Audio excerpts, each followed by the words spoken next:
Olá!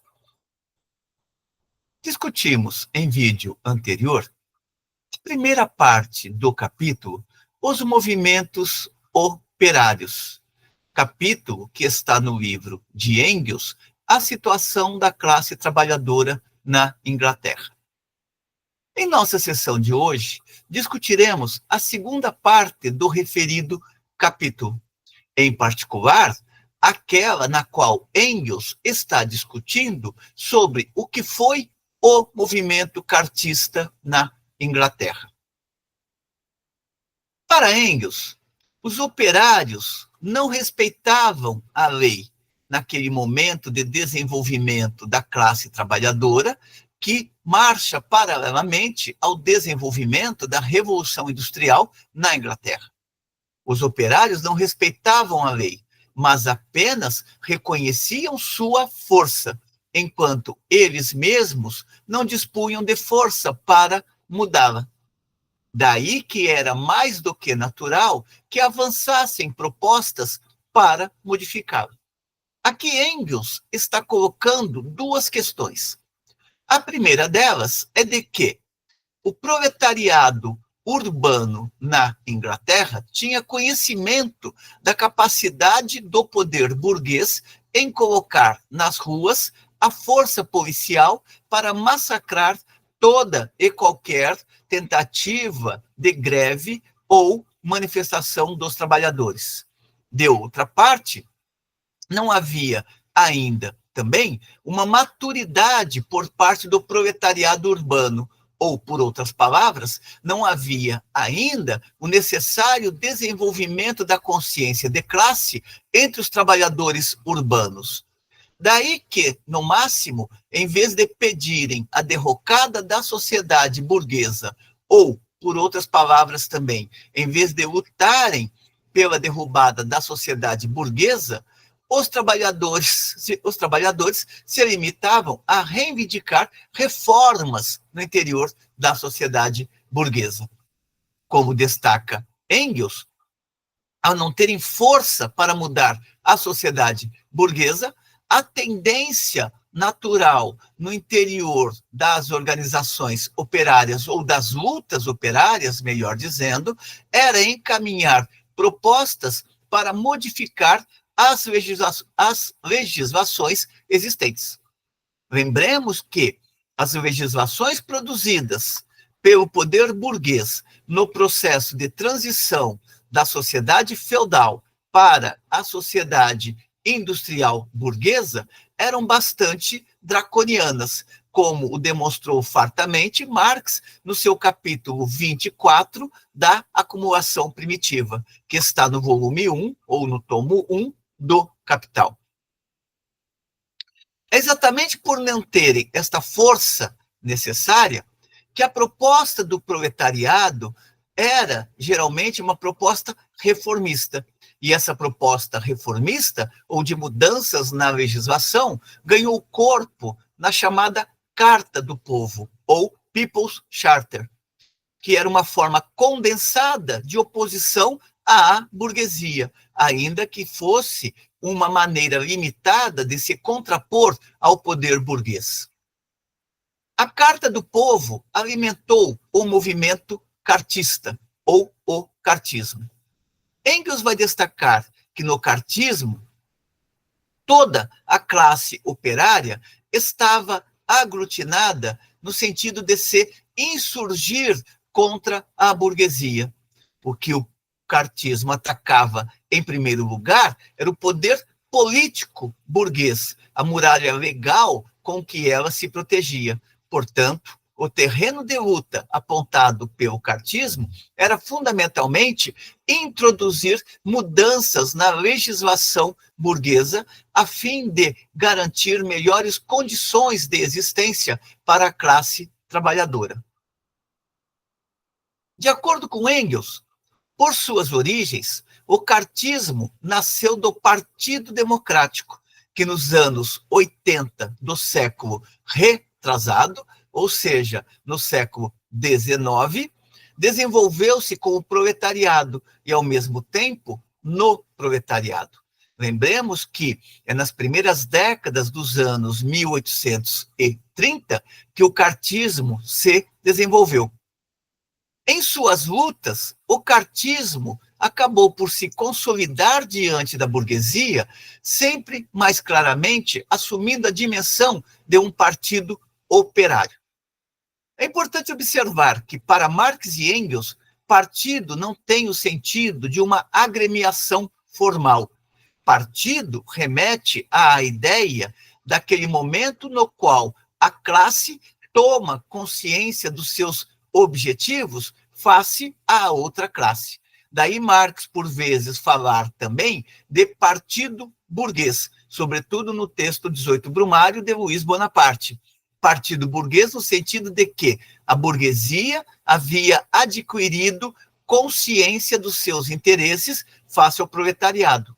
No manifesto, Marx fala, por exemplo, do partido feudal. Significa os interesses dos senhores feudais ou dos feudais em relação àquilo que se contrapunham em decorrência da emergência da sociedade burguesa. Portanto, partido remete à ideia de classe consciente dos seus objetivos. Neste sentido, os interesses que os operários começavam a desenvolver, ou a ideia de partido, estava ligada ao desenvolvimento da consciência de classe no interior do proletariado urbano. Marx dá indicações deste avanço das lutas no próprio Manifesto Comunista, que, embora traga também o nome de Engels, foi escrito basicamente por Engels, por Marx. Ali, Marx fala que o movimento operário percorre várias fases antes de atingir o seu pleno desenvolvimento, que vai da quebra de máquinas às primeiras organizações sindicais, para atingir depois a organização sob a forma de partido, ou seja, classe consciente dos seus objetivos. Para Engels, o cartismo, ainda que fosse um movimento reformista, processo pelo qual a classe trabalhadora começava a se constituir como partido, possuía, no entanto, pontos fundamentais em suas lutas. E quais eram os pontos centrais do movimento cartista? Ressalta Engels que a Carta do Povo se ancorava em 6 pontos fundamentais. Primeiro deles, sufrágio universal para todos os homens maiores, mentalmente sadios e não condenados por crimes. Ou seja, propunha ali que existisse ficha limpa entre os trabalhadores. 2, renovação anual do parlamento. 3, remuneração para os parlamentares, para que os indivíduos sem recursos pudessem exercer seus mandatos. 4, eleições por voto secreto, para evitar a corrupção e a intimidação do poder burguês sobre o eleitor. 5, colégios eleitorais iguais, para garantir representações equitativas. E, finalmente, 6, supressão da exigência da posse de propriedades fundiárias no valor de 300 libras como condição para a elegibilidade, isto é, qualquer eleitor poderia tornar-se elegível. Portanto, os montantes financeiros possuídos não deixavam de ser critério para permitir que um indivíduo se candidatasse ou não. Em sua essência, observa Engels, o cartista inglês era politicamente um republicano, mas preferia qualificar-se como democrata. Contudo, sua democracia não se restringia apenas ao plano político. Mesmo sendo, desde o seu início, em 1835, um movimento essencialmente operário, o cartismo, no entanto, ainda não se distinguia nitidamente da pequena burguesia radical, ou seja, aquela burguesia que queria melhorias sociais, sem, no entanto, romper com a própria exploração gerada pela sociedade capitalista. Engels destaca que dois dos grandes movimentos aos quais se encontrava ligado o cartismo foram os da luta contra a nova lei sobre os pobres e a luta pela limitação da jornada de trabalho a 10 horas.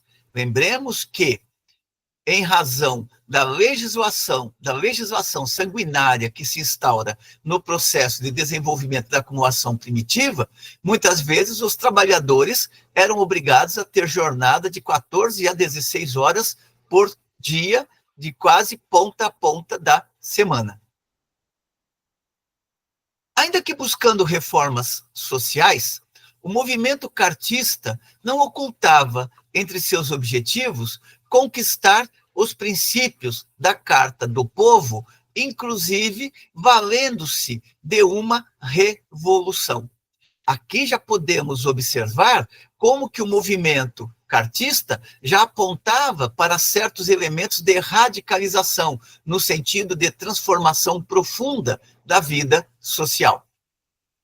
Engels vai destacar também que, mesmo tendo um caráter reformista, é necessário acentuar que os operários cartistas participavam com ardor redobrado de todas as lutas do proletariado contra a burguesia. Daí, ele, Engels, afirmar que o cartismo possuía uma natureza essencialmente social. Porém, mais do que isso, já na juventude, Engels trazia com isso um debate extremamente importante. Se o cartismo tinha uma natureza essencialmente social, qual era a finalidade, ou seja, o objetivo final no qual desembocaria aquele movimento? Ao discutir esta questão, Engels traz à tona uma reflexão que acompanhará seus trabalhos, assim como de Marx, sobretudo no interior da Associação Internacional dos Trabalhadores. Trata-se aqui da discussão sobre a política. Enquanto para o poder burguês a política é fim, portanto, instrumento para ela manter a sua dominação de classe, nas mãos do proletariado, a política deveria ser meio, ou seja, instrumento de luta para criar as condições favoráveis a um avançar cada vez mais profundo em direção à sociedade sem classes.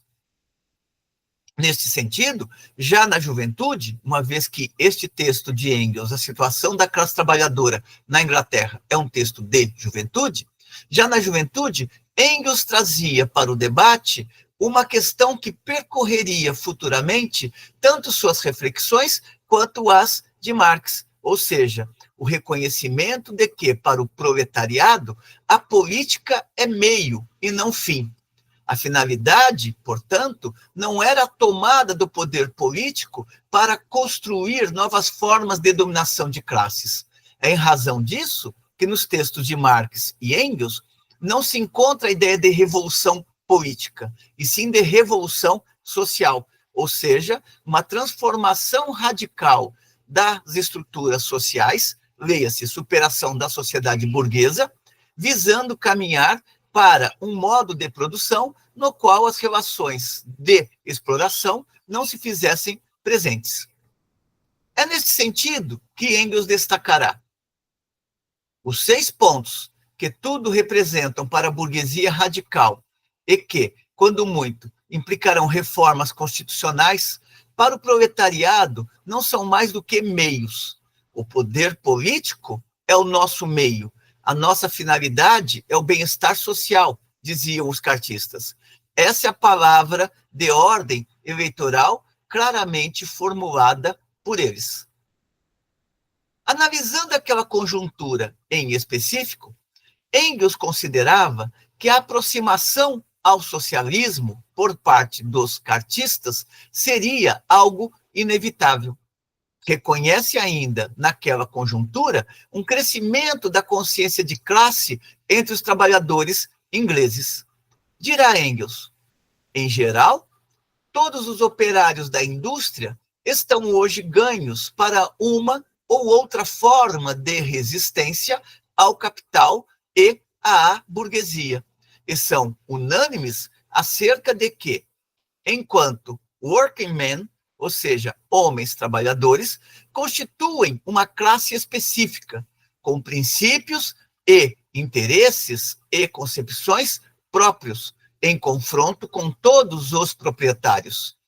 E, ao mesmo tempo, estão conscientes de que neles residem a força e a capacidade de desenvolvimento da nação. Com estes elementos, Engels encerra a discussão deste capítulo do livro A Situação da Classe Trabalhadora na Inglaterra. Discutimos hoje, como segunda parte da reflexão sobre este capítulo, a respeito do cartismo, dentro do capítulo Os Movimentos Operários.